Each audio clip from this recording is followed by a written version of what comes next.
Hello दोस्तों, स्वागत है आपका एक बार फिर से मिडवाइफरी मैटर्स चैनल पे। और आज मैं बात करने जा रही हूँ कि प्रेगनेंसी में क्या करें और क्या ना करें। ये क्यों जरूरी है? क्योंकि जो बहुत सारी ऐसी महिलाएं रहती हैं, माताएं जो पहली बार माँ बनती है और उन्हें जानकारियाँ नहीं रहती है कि प्रेगनेंसी में क्या किया जाएगा, क्या नहीं किया जाएगा। तो ये उनके लिए बहुत ही महत्वपूर्ण है। तो प्लीज़ आप लोग मेरे चैनल से जुड़ जाइए, इसको लाइक कर दीजिए। जो भी लोग नए हैं इसको सब्सक्राइब कर लीजिए, क्योंकि इस चैनल के माध्यम से मैं आपको और भी जानकारियाँ इससे रिलेटेड देती रहूँगी। तो चलिए शुरुआत करते हैं मैं अपने टॉपिक का। तो आज का हमारा टॉपिक है कि गर्भावस्था में क्या करें और क्या ना करें।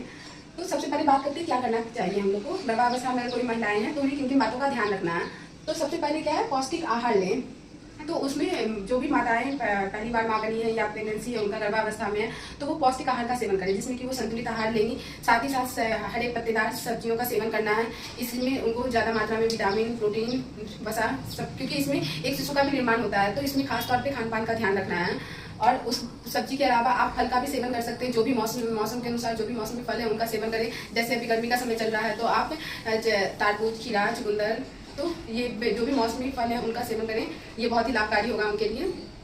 इसके साथ साथ पौष्टिक आहार के साथ साथ पर्याप्त मात्रा में पानी भी पीना है। तो पानी कितना पीना चाहिए? एक गर्भवती महिलाओं को 8 से 10 गिलास, कोशिश करें 2.5 से 3 लीटर पानी पूरे दिन भर में उनको पीना है। तो कभी वो शरबत बना करके भी वो पी सकती है लंबे समय तक, क्योंकि थोड़ा ज़्यादा देर तक सामान्य पानी पीने से मुँह का स्वाद भी उनको पीने का कभी इच्छा नहीं करता है। तो कभी कभी वो शरबत बना करके भी पानी पी सकती हैं। तो ध्यान रखें कि अभी गर्मी का भी समय है, तो ध्यान रहे कि हमें इस दिन भर में 8 से 10 गिलास पानी पिए। उसके बाद देखते हैं पर्याप्त मात्रा में आराम करें।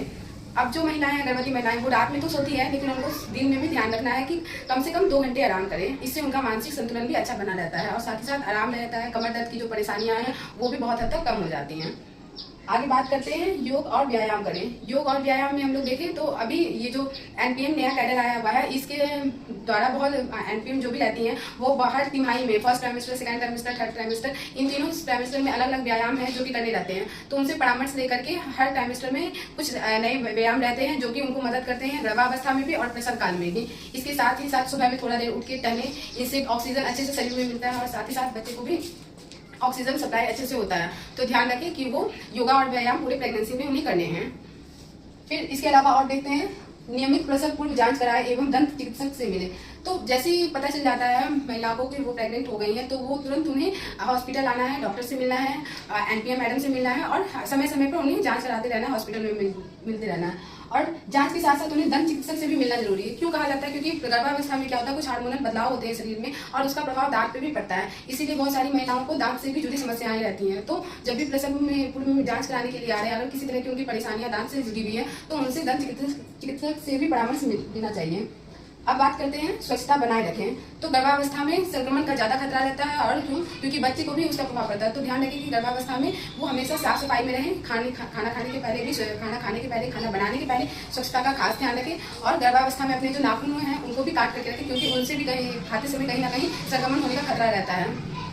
इसके साथ साथ संगीत सुने, क्योंकि वो गर्भावस्था में रहती है और वो जो भी सोचेगी तो उसका प्रभाव उनके बच्चे पे भी पड़ता है। तो इसलिए हम लोग प्रसव में जो भी गर्भावस्था में माताएं रहती है उनको बोलते हैं कि कुछ देर वो संगीत सुने, ताकि उनका मन भी शांत रहेगा।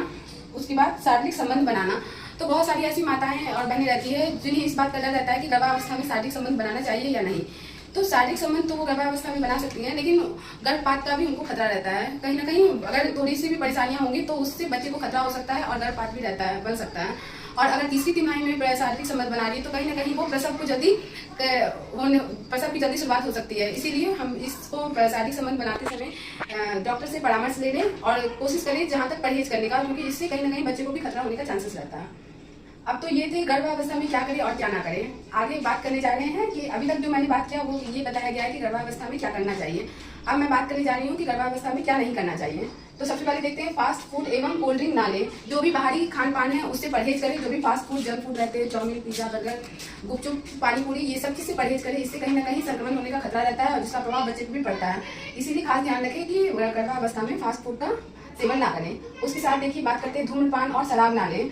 तो कहीं ना कहीं धूम्रपान और शराब करने से आगे चल के बच्चे में ही परेशानियां नजर आती है। इसीलिए हम लोग प्रसव की गर्भावस्था के समय में धूम्रपान और शराब लेने से परहेज करते हैं। अब आगे बात करते हैं, स्वयं दवाइयाँ ना लें। अगर महिलाएं गर्भवती हैं तो अपनी मन से कोई भी दवाई अपनी इच्छा अनुसार नहीं ले। उनको कोई भी परेशानी हो रही है तो डॉक्टर से जाके परामर्श लेना चाहिए, क्योंकि गर्भावस्था में बहुत सारी दवाइयाँ हानिकारक रहती हैं बच्चे के लिए। इसीलिए स्वयं से दवाई ना लें। जब भी जरूरत हो, कोई परेशानी हो तो हॉस्पिटल आइए और यहाँ पे डॉक्टर और एनपीएम मैडम से सलाह लेने के बाद ही दवाइयों का सेवन करें। अंतिम देखते हैं तनाव ना लें। तो तनाव ना लें क्योंकि कहीं ना कहीं तनाव के कारण इसका असर मानसिक स्थिति पे पड़ता है और उसका प्रभाव कहीं ना कहीं होने वाले बच्चे पे भी पड़ता है। इसलिए गर्भावस्था में खास ध्यान रखें कि तनाव ना लें, अपने मन को स्थिर रखें और अच्छे लोगों से रहें। स्ट्रेस लेने से कहीं ना कहीं उसका प्रभाव बच्चे पे पड़ता है। तो ये थी कुछ महत्वपूर्ण बातें जो कि आप लोगों के सामने मैंने रखी कि प्रेगनेंसी के समय में क्या करना चाहिए, क्या नहीं करना चाहिए। तो आने वाले वीडियो में मैं इसी तरह से कुछ बातें आप लोगों को बताते रहूंगी। तो बने रहिए मेरे यूट्यूब चैनल से। Thank you so much.